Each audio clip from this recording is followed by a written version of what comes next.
ಎಲ್ಲರಿಗೂ ನಮಸ್ಕಾರ. Welcome back to my channel. ನಾನು ಪ್ರಿಯಾ. ಇವತ್ತು ಬೆಳಗ್ಗಿನಿಂದನೇ ವ್ಲಾಗನ್ನು ಸ್ಟಾರ್ಟ್ ಮಾಡಿದ್ದೇನೆ. ಅಂದರೆ ಬೆಳಗ್ಗೆ ನನ್ನ ರೊಟೀನ್ ಹೇಗಿರುತ್ತೆ ಅಂತೇಳಿ ನಿಮಗೆ ತಿಳಿಸ್ಕೊಡ್ತಾ ಇದ್ದೀನಿ. ಈಗ ಬೆಳಗ್ಗೆ 5:30ಗೆ ಎದ್ದು ಮೊದಲು ಫ್ರೆಶ್ ಅಪ್ ಆಗಿ ಬಂದ ನಂತರ ದೇವರಿಗೆ ಕೈ ಮುಗಿದು ಆನಂತರ ಸ್ವಲ್ಪ ಎಕ್ಸಸೈಸು ಅಥವಾ ವಾಕ್ ಏನಾದರೂ ಒಂದು ಮಾಡ್ತಾ ಇರ್ತೇನೆ. ವಾಕ್ ಆದರೆ ವಾಕ್ ಹೋಗಿ ಬರ್ತೀನಿ, ಇಲ್ಲಾಂದರೆ ಮನೆಯಲ್ಲೇ ಒಂದು ½ ಆದ್ರೂ ನಾವು ಏನಾದರೂ ಎಕ್ಸಸೈಸು ವಾಕು ಆ ರೀತಿ ಮಾಡ್ಕೊಳ್ಳೋದು ಒಳ್ಳೆಯದು. ಹಾಗೆ ವಾಕಿಂದ ಬಂದ ನಂತರ ಇವಾಗ ಸ್ವಲ್ಪ ಒಂದು ಲೋಟ ಬಿಸಿನೀರನ್ನು ಕಾಯಿಸ್ಕೊಂಡು ಕುಡಿತೀನಿ. ಡೈಲಿ ಒಂದು ಅರ್ಧ ಲೀಟ್ರಷ್ಟು ನೀರನ್ನು ಕುಡಿಯೋದು ಒಳ್ಳೆಯದು ತುಂಬಾ. ಅದಕ್ಕೋಸ್ಕರ ಬಿಸಿನೀರನ್ನು ಕಾಯಿಸ್ಕೊಳ್ಳೋಣ ಅಂಥೇಳಿ ರಾತ್ರಿ ಎಲ್ಲನೇ ಅಡುಗೆ ಮನೆಯೆಲ್ಲ ಕ್ಲೀನ್ ಮಾಡಿ ಮಲ್ಕೊಂಡಿರ್ತೀನಲ್ವ, ಇವಾಗ ಜೋಡಿಸ್ಕೊಳ್ತಾ ಇರ್ತೀನಿ. ಸ್ಟವ್ ಜಾಸ್ತಿ ಗಲೀಜಾಗಿತ್ತಂತ ಅಂದರೆ ನೈಟೇ ತೊಳೆದು ಮಲ್ಕೊಳ್ತೇನೆ. ನಾವು ನೈಟಲ್ಲೇ ಆದಷ್ಟು ಎಲ್ಲ ಕೆಲಸಗಳನ್ನು ನಾವು ಮಾಡಿ ಮಲ್ಕೊಳ್ಳೋದ್ರಿಂದ ಬೆಳಗ್ಗೆ ಇದ್ದಾಗ ಕೆಲಸ ಮಾಡೋದಕ್ಕೂ ಕೂಡ ಖುಷಿಯಾಗುತ್ತೆ. ಇಲ್ಲಾಂದರೆ ಗಲೀಜಾಗೋ ಥರ ಇತ್ತು ಅಂದರೆ ಬೆಳಗ್ಗೆ ಎದ್ದ ತಕ್ಷಣ ಕೆಲಸ ಮಾಡೋದಕ್ಕೆ ಇಂಟ್ರೆಸ್ಟ್ ಇರೋಲ್ಲ. ಅದಕ್ಕೆ ಅಂತಲೇ ನಾನು ಆದಷ್ಟು ನೈಟ್ನಲ್ಲೇ ಎಲ್ಲನೂ ಕ್ಲೀನ್ ಮಾಡಿ ಮಲ್ಕೊಂಡ್ಬಿಡ್ತೀನಿ. ಸ್ಟವ್ ಗಲೀಜಾಗಿಲ್ಲ ಅಂದರೆ ಹಾಗೆ ಒರೆಸ್ಕೊಳ್ತೀನಿ, ಇಲ್ಲಾಂದರೆ ಎಲ್ಲನೂ ತೊಳೆದು ಕ್ಲೀನ್ ಮಾಡ್ಕೊಳ್ತೀನಿ. ಹಾಗೆ ಈಗ ಬಿಸಿನೀರನ್ನು ಇಟ್ಕೊಳ್ತಾ ಇದ್ದೀನಿ ಕುಡಿಯೋದಕ್ಕೆ ಅಂತ ಹೇಳಿ. ಒಂದು ಅರ್ಧ ಲೀಟ್ರಷ್ಟು ಕುಡಿತೀನಿ ಇವಾಗ. ಹಾಗೆ ಕೆಲಸ ಮಾಡ್ತಾ ಇನ್ನೊಂದು ಲೋಟನ ಕುಡಿತೀನಿ. ಒಟ್ಟಿನಲ್ಲಿ ಬೆಳಗ್ಗಿನ ಟೈಮು ತಿಂಡಿಗೆ ಮೊದಲು 1 ಲೀಟ್ರಷ್ಟು ನೀರನ್ನು ಕುಡ್ಕೊಂಡ್ಬಿಡ್ತೀನಿ. ಮನುಷ್ಯ ಯಾವಾಗಲೇ ಆದ್ರೂ ಅಷ್ಟೇ ದೇಹಕ್ಕೆ ಜಾಸ್ತಿ ನೀರನ್ನು ತೆಗೆದುಕೊಂಡಷ್ಟು ತುಂಬಾ ಒಳ್ಳೆಯದು. ನಾವು ಎಷ್ಟು ನೀರು ಕುಡಿತೀವೋ ಅಷ್ಟೇ ಒಳ್ಳೆಯದು. ದಿನದಲ್ಲಿ ಒಂದು 3ರಿಂದ 3.5 ಲೀಟ್ರಷ್ಟು ನೀರನ್ನು ಕುಡಿಯೋದು ಒಳ್ಳೆಯದು. ಇಲ್ಲಾಂದರೆ ನೀರು ಕುಡಿಲಿಲ್ಲ ಅಂದರೆ ಸುಮ್ಮನೆ ಬೇರೆ ಪ್ರಾಬ್ಲಮ್ಗಳೆಲ್ಲ ಬರ್ತಾ ಇರುತ್ತೆ. ಅದಕ್ಕೆ ಅಂತಲೇ ಹೇಳಿ ಸ್ವಲ್ಪ ಬೆಳಗ್ಗೆ ಖಾಲಿ ಹೊಟ್ಟೆಯಲ್ಲಿ ನೀರು ಕುಡಿಯೋದು ತುಂಬಾ ಒಳ್ಳೆಯದು. ಇವಾಗ ನೀರು ಕುಡಿತಾ ಇದ್ದೀನಿ. ಹಾಗೆ ಹೊರಗಡೆ ನೋಡ್ಬೋದು ಎಷ್ಟು ಚೆನ್ನಾಗಿದೆ ವೆದರ್ ಅಂತ ಹೇಳಿ. ಇನ್ನು ಮೋಡ ಬಂದಿರೋದ್ರಿಂದ ಇನ್ನೂ ಬಿಸಿಲು ಕೂಡ ಬಂದಿಲ್ಲ. ಹಾಗೆಯೇ ಹೊರಗಡೆ ನೋಡ್ತಾ ಇದ್ದೆ ನೀರನ್ನು ಕುಡಿದ್ಬಿಟ್ಟು ಆಮೇಲೆ ಕೆಲಸವನ್ನು ಶುರು ಮಾಡ್ಕೊಳ್ತೇನೆ. ಹಾಗೆ ಮಕ್ಳುಗಳಿಗೂ ಅಷ್ಟೇ ಅವ್ರು ಎದ್ದ ನಂತರ ಅವ್ರಿಗೂ ಒಂದೊಂದು ಲೋಟ ಚಿಕ್ಕ ಲೋಟದಷ್ಟಾದರೂ ನೀರನ್ನು ಕುಡಿಸ್ತೀನಿ ಖಾಲಿ ಹೊಟ್ಟೆಯಲ್ಲಿ. ಆಮೇಲೆ ಹಾಲನ್ನು ಕೊಡ್ತೇನೆ. ಇವಾಗ ಫಸ್ಟು ಟಿಫನ್ ಮಾಡೋದಕ್ಕೆ ಎಲ್ಲವನ್ನು ಕಟ್ ಮಾಡಿ ಇಟ್ಕೊಂಡ್ಬಿಡ್ತೀನಿ. ಆನಂತರ ಮಾಡೋದಕ್ಕೆ ರೆಡಿ ಮಾಡ್ಕೊಳ್ತೀನಿ. ಮಕ್ಕಳಿಗೀಗ ಬೆಳಗ್ಗೆ ಚಪಾತಿನೂ ಮತ್ತು ಬೆಂಡೆಕಾಯಿ ಪಲ್ಯ, ಬೀಟ್ರೋಟ್ ಪಲ್ಯ ಮಾಡೋಣ ಅಂತ ಹೇಳಿ ಇವಾಗ ರೆಡಿ ಮಾಡ್ಕೊಂಡಿದ್ದೀನಿ. ಕಟ್ ಮಾಡ್ಕೊಂಡು ನಂತರ ಈಗ ಒಂದು ಪಲ್ಯವನ್ನು ಫಸ್ಟು ಹುರ್ಕೊಂಡ್ಬಿಡ್ತೀನಿ. ಆದಷ್ಟು ಬೇಗ ಕೆಲಸಗಳನ್ನು ಮಾಡಿಕೊಂಡ್ರೆ ಮಕ್ಕಳನ್ನ ಸರಿಯಾದ ಟೈಮ್ಗೆ ಸ್ಕೂಲಿಗೆ ಕಳಿಸ್ಕೊಡ್ಬೋದು. ಅದರಲ್ಲೂ ನನ್ನ ಮಗ ಫಸ್ಟು ಬೇಗ ಹೋಗ್ತಾನೆ. ಅವನಿಗೆ 8:30ಗೆ ಸ್ಕೂಲ್ ಬಸ್ ಬಂದುಬಿಡುತ್ತೆ. ಆಮೇಲೆ ನನ್ನ ಮಗಳು ಹೋಗೋದ್ರಿಂದ ಸ್ವಲ್ಪ ಬೇಗನೆ ಮಾಡ್ಕೊಂಡ್ಬಿಡ್ಬೇಕು. ನನ್ನ ಮಗಳನ್ನ ಆರಾಮಾಗಿ ಕಳಿಸ್ಕೊಳ್ಬೋದು. ಇವಾಗ ಬೆಂಡೆಕಾಯನ್ನು ಒಂದು ಕಡೆ ಹುರಿಯೋದಕ್ಕೆ ಇಟ್ಕೊಂಡು ಈ ಕಡೆ ಬೀಟ್ರೋಟ್ ಪಲ್ಯವನ್ನು ಮಾಡ್ಕೊಂಡಿದ್ದೇನೆ. ಬೀಟ್ರೋಟ್ ಪಲ್ಯ ನನ್ನ ಮಗ ತುಂಬ ಇಷ್ಟಪಟ್ಟು ತಿಂತಾನೆ. ಹಾಗೆ ಬೆಂಡೆಕಾಯಿ ಪಲ್ಯನೂ ಅಷ್ಟೇ ನನ್ನ ಮಗಳು ಇಷ್ಟಪಡ್ತಾಳೆ. ಅದಕ್ಕೋಸ್ಕರ ಮಾಡ್ತಾಯಿದ್ದೆ. ಬೆಂಡೆಕಾಯಿ ಹುರಿಯಬೇಕಾದ್ರೆ ಸ್ವಲ್ಪ ಅರಿಶಿನ ಪುಡಿ ಹಾಕ್ಕೊಂಡು ನಾವು ಹುರ್ಕೊಳ್ಳೋದ್ರಿಂದ ಅದರಲ್ಲಿ ಬರುವಂಥ ಲೋಳೆ ಥರ ಏನಿದೆ ಅದು ಬರೋದಿಲ್ಲ, ನೀಟಾಗಿ ಡ್ರೈ ಆಗಿ ಹೋಗ್ಬಿಡುತ್ತೆ. ಸ್ವಲ್ಪ ಅರಿಶಿನದ ಪುಡಿಯನ್ನು ಹಾಕ್ಕೊಂಡು ನಾವು ಚೆನ್ನಾಗಿ ಹುರ್ಕೊಳ್ಳೋದ್ರಿಂದ ಬೆಂಡೆಕಾಯಿಯನ್ನು ಈಗ ಒಂದು ಕಡೆ ಪಲ್ಯ ರೆಡಿಯಾಗಿದೆ, ಬೀಟ್ರೋಟ್ ಪಲ್ಯ. ಇವಾಗ ಇಲ್ಲಿ ಬೆಂಡೆಕಾಯಿನೆಲ್ಲವನ್ನು ಹುರಿದ್ಬಿಟ್ಟು ನಂತರ ಬೆಂಡೆಕಾಯಿ ಪಲ್ಯವನ್ನು ಒಗ್ಗರಣೆಗೆ ಹಾಕ್ಕೊಳ್ಳೋಣ. ಫಸ್ಟು ಹೋಗೋದು ನನ್ನ ಮಗ ಅಲ್ವಾ, ಅದಕ್ಕೆ ಅವನಿಗೆ ಬೀಟ್ರೋಟ್ ಪಲ್ಯ ಫಸ್ಟ್ ಆಗೋಗ್ಬಿಡಲಿ ಅಂತೇಳಿ ಅದಕ್ಕೆ ಫಸ್ಟು ರೆಡಿ ಮಾಡ್ಕೊಂಡಿದ್ದೀನಿ ಅದನ್ನು. ಹಾಗೆಯೇ ಈ ಕೆಲಸಗಳ ಮಧ್ಯದಲ್ಲಿ ನನಗೂ ಕೂಡ ಸ್ವಲ್ಪ ಏನೇನು ಬೇಕೋ ಅದನ್ನು ರೆಡಿ ಮಾಡ್ಕೊಳ್ತೀನಿ. ನಾನು ಡೈಲಿ ಯಾವುದಾದ್ರೂ ಒಂದು ಈ ಥರ ಡಿಟಾಕ್ಸ್ ಡ್ರಿಂಕ್ಸನ್ನು ತಗೊಳ್ತಾ ಇರ್ತೀನಿ. ಮೆಂತ್ಯ ವಾಟರ್, ಜೀರಾ ವಾಟರ್, ಹಾಗೆಯೇ ಈ ಥರ ಯಾವುದಾದ್ರೂ ವೆಜಿಟೇಬಲ್ಸ್ ಡಿಟಾಕ್ ಡ್ರಿಂಕ್ಸನ್ನು ಮಾಡ್ಕೊಳ್ತಾ ಇರ್ತೀನಿ. ಇವತ್ತು ಒಂದು ಡಿಟಾಕ್ ಡ್ರಿಂಕ್ಸನ್ನು ಮಾಡ್ಕೊಳ್ತಾ ಇದ್ದೆ, ಅದನ್ನು ನಿಮ್ಮ ಜೊತೆ ಶೇರ್ ಮಾಡ್ಕೊಳ್ತಾ ಇದ್ದೀನಿ ಅಷ್ಟೇ. ನಾವೇನಂತ ಅಂದರೆ ಮಕ್ಕಳನ್ನ ಕಳಿಸೋ ಗಡಿಬಿಡಿನಲ್ಲಿ ನಮ್ಮನ್ನು ನಾವು ಕೇರ್ ಮಾಡೋದನ್ನು ಮರೆತೇ ಬಿಡ್ತೀವಿ. ಆ ರೀತಿ ಮಾಡ್ಕೊಳ್ಬಾರ್ದು. ಯಾಕೆಂದರೆ ನಾವು ಚೆನ್ನಾಗಿದ್ರಲ್ವ ನಾವು ಮಕ್ಕಳನ್ನಾಗಲಿ ಮನೆಯವ್ರನ್ನಾಗಲಿ ಚೆನ್ನಾಗಿ ನೋಡ್ಕೊಳ್ಳೋದು. ನಮ್ಮ ಕೆಲಸಗಳ ಮಧ್ಯೆ ನಮಗೇನೇನು ಬೇಕೋ ಅದನ್ನು ನಾವು ಮಾಡ್ಕೊಂಡ್ಬಿಡ್ಬೇಕು. ಬೆಳಗ್ಗೆ ಹೊತ್ತು ಹೇಗೆ ಖಾಲಿ ಹೊಟ್ಟೆನಲ್ಲಿ ನೀರನ್ನು ಕುಡಿತೀವೋ ಹಾಗೆಯೇ ಈ ಥರ ಯಾವುದಾದ್ರೂ ಒಂದು ಹೆಲ್ತಿ ವಾಟರನ್ನು ತಗೊಳ್ಳೋದು ತುಂಬಾ ಒಳ್ಳೆಯದು. ಹಾಗೆಯೇ ಇವಾಗ ಈ ಜ್ಯೂಸ್ ಕೂಡ ರೆಡಿಯಾಗಿದೆ. ಇದನ್ನು ನಾನು ಕೆಲಸ ಮಾಡ್ತಾನೆ ಕುಡ್ಕೊಂಡು ಬಿಡ್ತೀನಿ. ಇದನ್ನು ಒಂದೇ ಸಲನೂ ಕೂಡ ಕುಡಿಯೋಕ್ಕಾಗಲ್ಲ, ಸ್ವಲ್ಪ ಒಗ್ಗರೆಲ್ಲ ಹೊಡೆಯುತ್ತಲ್ವ, ಅದಕ್ಕೋಸ್ಕರ ನಿಧಾನಕ್ಕೆ ಸ್ವಲ್ಪ ಈಗ ಪಲ್ಯ ಉರಿತಾನೆ ಸ್ವಲ್ಪನೇ ಕುಡಿದು ಖಾಲಿ ಮಾಡ್ಕೊಳ್ತೀನಿ. ಈ ರೀತಿಯಾಗಿ ನಮ್ಮ ರೊಟೀನನ್ನು ನಾವು ಇಟ್ಕೊಂಡ್ರೆ ತುಂಬಾ ಒಳ್ಳೆಯದು. ಬೆಳಿಗ್ಗೆ ಹೊತ್ತು ಸ್ವಲ್ಪ ವಾಕ್ ಮಾಡೋದು ಅಥವಾ ಎಕ್ಸಸೈಸ್ ಮಾಡೋದು, ಹಾಗೆ ಈ ರೀತಿಯಾಗಿ ಏನಾದರೂ ಡ್ರಿಂಕನ್ನು ತಗೊಳ್ಳೋದು, ಈ ರೀತಿ ಮಾಡೋದು ತುಂಬಾ ಒಳ್ಳೆಯದು. ಇಲ್ಲಾಂದರೆ ಹೆಲ್ತ್ ಇಶ್ಯೂಸ್ಗಳು ಬರೋದು ಜಾಸ್ತಿ ಆಗುತ್ತೆ. ಹಾಗೆಯೇ ನಮ್ಮ ಅಪ್ಪ ಅವರು ಕೂಡ ಬಂದರು, ಅಂದರೆ ನಮ್ಮ ತಂದೆಯವರು ಊರಿಂದ ಬಂದರು ಮೊಮ್ಮಕ್ಕಳನ್ನು ನೋಡೋದಕ್ಕೆ ಅಂತೇಳಿ. ಅವ್ನು ಬೇಗನೆ ಹೊರ್ಟೋಗ್ತಾರಲ್ವ ಸ್ಕೂಲಿಗೆ, ಅದಕ್ಕೆ ಅವರನ್ನು ನೋಡ್ಕೊಂಡು ಹೋಗೋಣ ಅಂತೇಳಿ ಅವರು ಕೂಡ ಬಂದಿದ್ದರು. ಈಗ ಅವ್ರಿಗೂ ಸೇರಿಸಿ ತಿಂಡಿಯನ್ನು ಮಾಡ್ಕೊಳ್ಬೇಕು. ಅಷ್ಟರಲ್ಲಿ ಮಕ್ಕಳಿಗೆ ಈಗ ಸ್ನ್ಯಾಕ್ಸ್ ಆಗ್ಬೋದು, ಲಂಚ್ ಬಾಕ್ಸು ಎಲ್ಲವನ್ನು ರೆಡಿ ಮಾಡಬೇಕಲ್ವ, ಅದಕ್ಕೆ ಅಂಥೇಳಿ ಸ್ನ್ಯಾಕ್ಸ್ಗೆ ಪಪ್ಪಾಯವನ್ನು ಹಾಕೋಣ ಅಂಥೇಳಿ ಪಪ್ಪಾಯನ ಹೊರ್ಕೊಳ್ತಾ ಇದ್ದೀನಿ. ಇದು ನಮ್ಮ ತೋಟದಲ್ಲೇ ಬೆಳ್ಕೊಂಡಿರುವಂಥ ಪಪ್ಪಾಯ. ತುಂಬಾ ಹಣ್ಣುಗಳು ಬಿಡ್ತಾ ಇರುತ್ತೆ. ಜಾಸ್ತಿ ಪಪ್ಪಾಯ ಅಂತಂದರೆ ವಾರದಲ್ಲಿ ಒಂದು 2 ಟೈಮ್ ಪಪ್ಪಾಯನ ಹಾಕಿ ಕಳಿಸ್ತಾ ಇರ್ತೀನಿ ಸ್ನ್ಯಾಕ್ಸ್ಗಳಿಗೆ.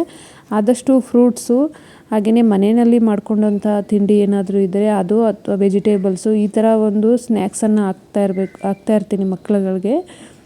ಜಾಸ್ತಿ ಜಂಕ್ ಫುಡ್ಗಳನ್ನು ಹಾಕೋದು ಅಷ್ಟು ಒಳ್ಳೆಯದು ಅಲ್ಲ ಮಕ್ಕಳಿಗೆ.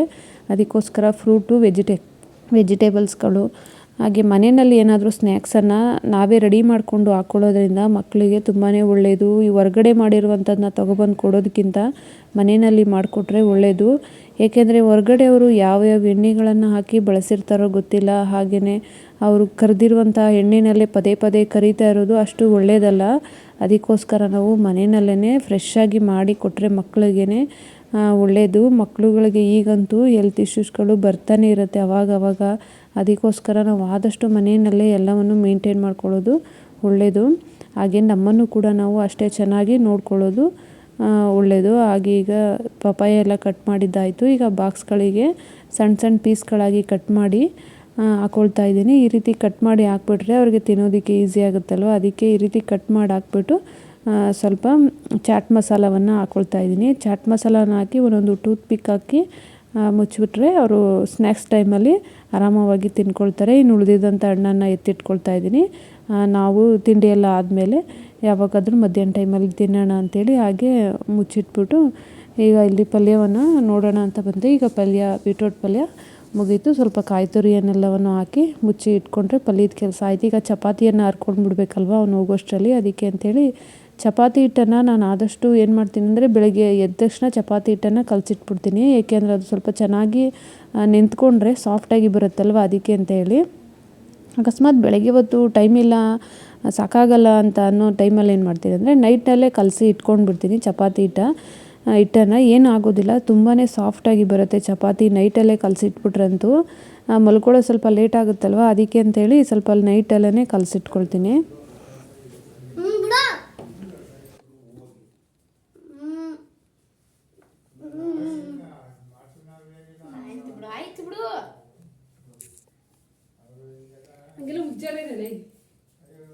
ಕೈ ತೆಗೀರಾಯ್ತು. ಇನ್ನೊಂದು ಸ್ವಲ್ಪ ಕ್ರೀಮ್ ಹಾಕೊಂಡು ನಾನು ನೀಟಾಗಿ ಎಲ್ಲ ಕೈ ಈಚೆಗೆ ಬರ್ಸ್ಬಿಟ್ಟಾನೆ ಜೋರಾಗಿ ಅಂತ ಬಿಡ್ಕೊತಿದ್ಲು.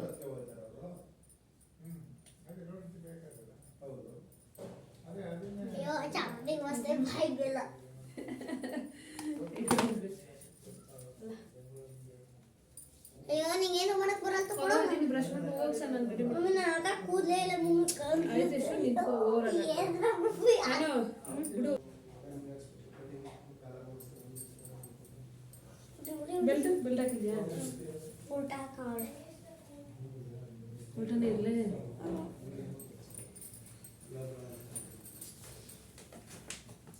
ನನ್ನ ಮಗಳದೇನು ತೊಂದರೆ ಇಲ್ಲ.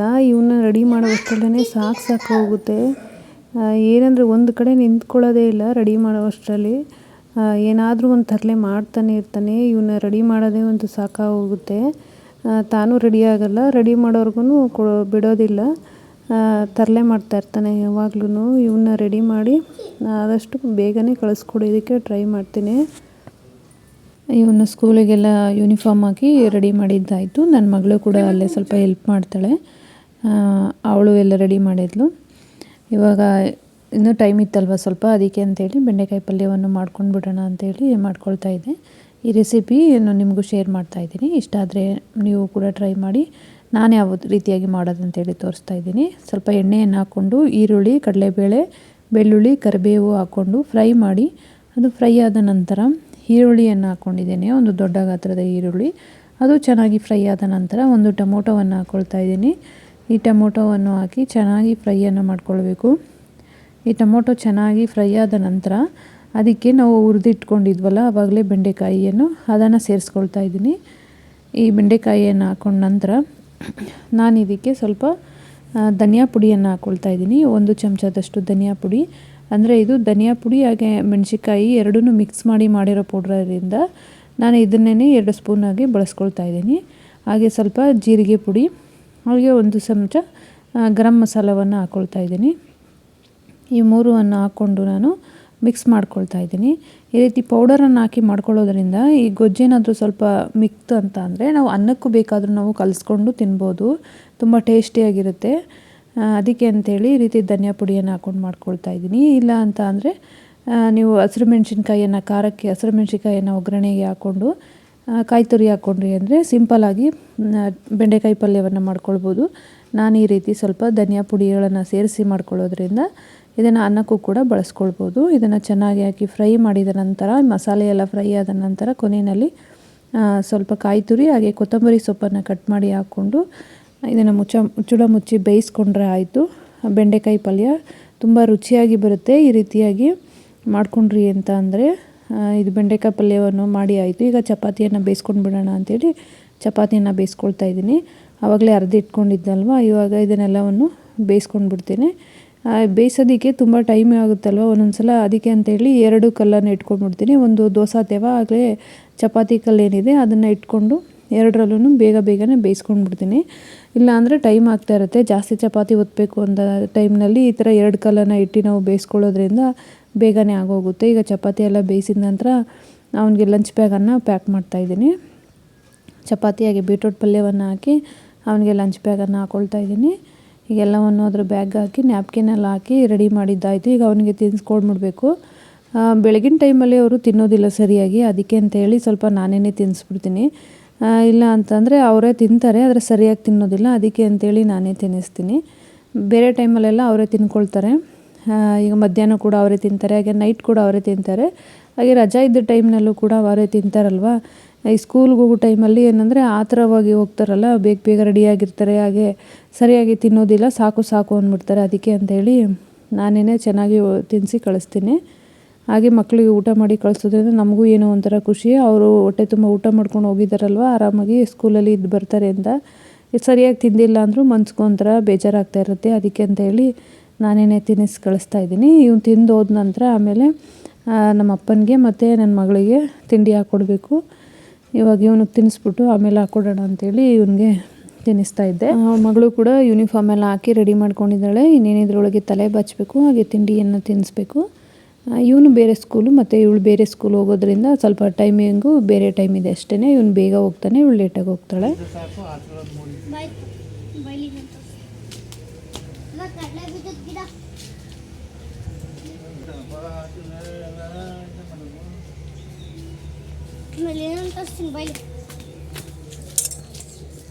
ಎಲ್ಲ ಇಲ್ಲೆಲ್ಲ ರೆಡಿ ಮಾಡ್ತಾರೆ ನನ್ನ ಗಿಡಗಳನ್ನೆಲ್ಲ ಅಲ್ಲಪ್ಪ.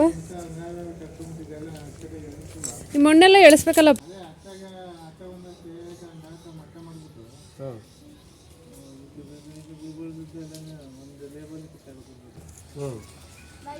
ಜಾಸ್ತಿ ಆದರೆ ಅಗ್ಗಗೆಲ್ಲ ಕಾಣ್ತದೆ, ಅಲ್ಲಲ್ಲೇ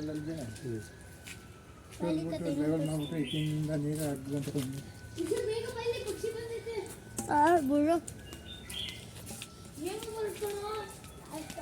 ಇವತ್ತು ತಾತ ಬಂದಿರೋದಕ್ಕೆ ಎಷ್ಟು ಆಯ್ತಾ ಚಪಾತಿ ಅನ್ನೋದೇ ಗೊತ್ತಿಲ್ಲ. ಇದನ್ನೇ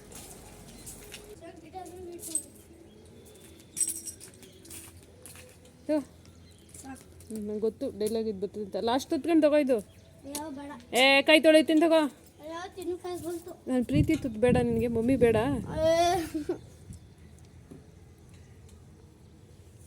ಬಾ ನೀರು ಕುಡ್ಕೊಡುವಂತೆ ಬಾ, ಟೈಮ್ ಆಯ್ತದೆ. ಅವನಿಗೆಲ್ಲ ತಿನ್ನಿಸಿ ರೆಡಿ ಮಾಡಿದ್ದಾಯಿತು. ಇವಾಗ ಶೂ ಒಂದು ಹಾಕ್ಕೊಡ್ಬೇಕು. ಟೈಮ್ ಇದ್ದರೆ ಸ್ವಲ್ಪ ಅವನೇ ಹಾಕ್ಕೊಳ್ತಾನೆ. ಸ್ವಲ್ಪ ತಿಂಡಿ ತಿನ್ನಿಸಿ ಅವ್ರ ತಾತನ ಜೊತೆ ಎಲ್ಲ ಆಟ ಆಡ್ಕೊಂಡಿದ್ನಲ್ವ, ಸ್ವಲ್ಪ ಟೈಮ್ ಆಗೋಯ್ತು. ಅದಕ್ಕೆ ಅಂತೇಳಿ ಬೇಗ ನಾನೇ ಶೂನೆಲ್ಲ ಹಾಕಿ ಕಳಿಸ್ತಾ ಇದ್ದೀನಿ. ಇವಾಗ ವ್ಯಾನ್ ಬಂದುಬಿಡುತ್ತೆ 8:15ಗೆ. ಇಲ್ಲಿ ಮನೆ ಹತ್ರ ಬರೋಲ್ಲ, ಇಲ್ಲಿ ಸ್ವಲ್ಪ ರೋಡ್ ಸರಿ ಇಲ್ಲದಿರೋದ್ರಿಂದ ಅಲ್ಲಿ ಮೇನ್ ರೋಡಿಗೆ ಬರುತ್ತೆ, ಅಲ್ಲಿ ಕರ್ಕೊಂಡು ಹೋಗ್ಬಿಡ್ಬೇಕು. ಅದಕ್ಕೆ ಅಂತೇಳಿ ಶೂನೆಲ್ಲ ಹಾಕಿ ರೆಡಿ ಮಾಡಿದ್ದಾಯಿತು. ಇವಾಗ ಹೊರಡೋಕ್ಕೆ ಅವ್ರ ತಾತನಿಗೆ ಹೇಳ್ದ ಹೋಗ್ತೀನಿ ಅಂತೇಳಿ. ಅದಕ್ಕೆ ಅವ್ರ ತಾತ ಬಂದಾಗೆಲ್ಲನೂ ಕೂಡ ಅವ್ರಿಗೆ ದುಡ್ಡು ಕೊಡ್ತಾರೆ, ಏನಾದರೂ ತರಿಸ್ಕೊಳ್ರಪ್ಪ ಅಂತೇಳಿ. ಈಗ ಅದಕ್ಕೆ ಈಸ್ಕೊಂಡಿದ್ದಾನೆ ನೋಡಿ. ದುಡ್ಡು ಈಸ್ಕೊಳ್ಳೋದು ಅಂದರೆ ಮುಂದೆ ಹೋಗಿ ಈಸ್ಕೊಳ್ತಾನೆ.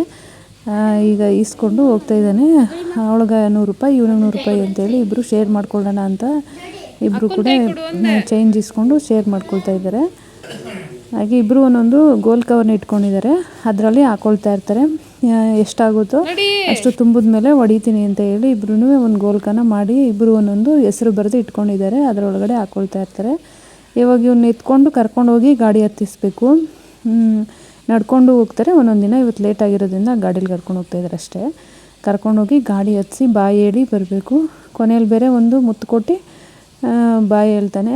ಅವನಿಗೆ ಸ್ಕೂಲ್ಗೆ ಹೋಗೋದು ಅಂದರೆ ಏನೋ ಒಂಥರ ಹಿಂಸೆ. ಮಕ್ಕಳಿಗೆ ಅಷ್ಟಲ್ವ, ಚಿಕ್ಕ ಮಕ್ಕಳುಗಳಿಗೆ. ಈಗ ಹೊರಟಾಯ್ತು ಅವನು ಸ್ಕೂಲಿಗೆ. ಈಗ ಸ್ವಲ್ಪ ಬೇಯಿಸ್ಕೊಂಡಿದ್ದೆ ಚಪಾತಿನ.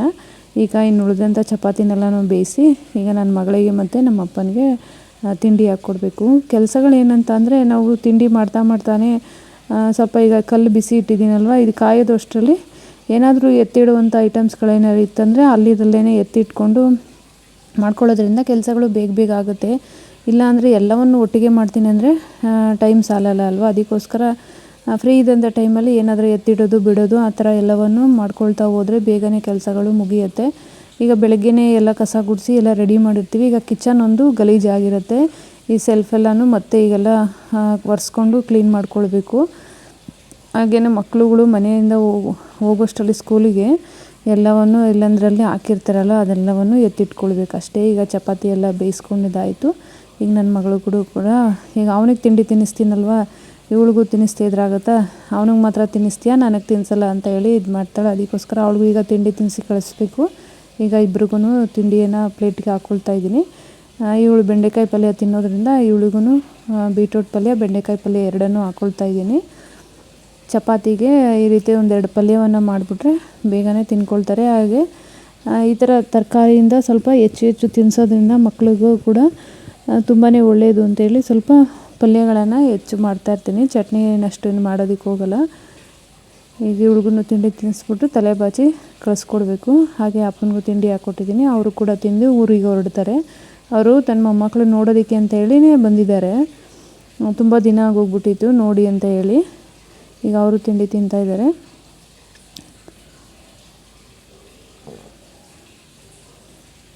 ತಿಂಡಿ ತಿನ್ನೋವಾಗ ಸ್ವಲ್ಪ ಟಿ ವಿ ನೋಡ್ತೀನಿ ಅಂತೇಳಿ ಟಿ ವಿ ಹಾಕ್ಕೊಂಡಿದ್ದಾಳೆ. ಟಿ ವಿ ಹಾಕ್ಕೊಂಡು ತಿಂಡಿನೆಲ್ಲ ತಿಂದು ಇವಾಗ ಹೊರಡೋದಷ್ಟೇ. ಈಗ ತಲೆಯನ್ನು ಬಾಚಿಬಿಡ್ತೀನಿ. ಸ್ವಲ್ಪ ಹೇರ್ ಕೂಡ ಕಟ್ ಮಾಡಿಸಿದ್ದೆ, ಆದ್ರೂ ಕೂಡ ಈ ಥರ ಬಿಟ್ಕೊಂಡು ಹೋದರೆ ಸ್ಕೂಲ್ನಲ್ಲಿ ಬೈತಾರೆ ಅಂತೇಳಿ ಚಿಕ್ಕದಾಗೆ 2 ಜುಟ್ಟನ್ನು ಹಾಕಿ ಕಳಿಸ್ತೀನಿ. ಎಷ್ಟು ಕೂದಲು ಸಿಗುತ್ತೋ ಅಷ್ಟನ್ನೇ ಹಿಡಿದು 2 ಜುಟ್ಟು ಹಾಕಿ ಕಳಿಸ್ತೀನಿ. ಅವಳಿಗೆ ಜಡೆ ಬೆಳೆಸೋದು ಅಂದರೆ ಇಷ್ಟ ಇಲ್ಲ. ಕಟ್ ಮಾಡಿಸು ಅಂತ ಹೇಳ್ತಾ ಇರ್ತಾಳೆ. ಅದಕ್ಕೆ ಅಂತೇಳಿ ಕಟ್ ಮಾಡಿಸಿದೆ. ಈಗ ಸ್ವಲ್ಪ ಬೆಳ್ಕೊಂಬಿಟ್ಟಿದೆ ಅಷ್ಟೇ. ಅದಕ್ಕೆ ಅಂತೇಳಿ 2 ಜಡೆ ಹಾಕಿ ಕಳಿಸಿದ್ದೀನಿ. ಹಾಗೆ ಈಗ ಅವಳು ಕೂಡ ರೆಡಿ ಆಗ್ತಿದ್ದಾಳೆ ಶೂನೆಲ್ಲ ಹಾಕ್ಕೊಂಡು. ಇಲ್ಲೇ ಹತ್ರ ಇವಳು ಸ್ಕೂಲ್ ಇರೋದು, ಅದಕ್ಕೆ ಅಂತೇಳಿ ಇವಳೇ ಹೋಗ್ತಾಳೆ. ಇವಳು ರೆಡಿಯಾಗಿ ಹೊರಟ ಮೇಲೆ ನಾನು ಮತ್ತು ಮನೆ ಕೆಲಸವೆಲ್ಲನೂ ಕೂಡ ಶುರು ಮಾಡ್ಕೊಳ್ಬೇಕು.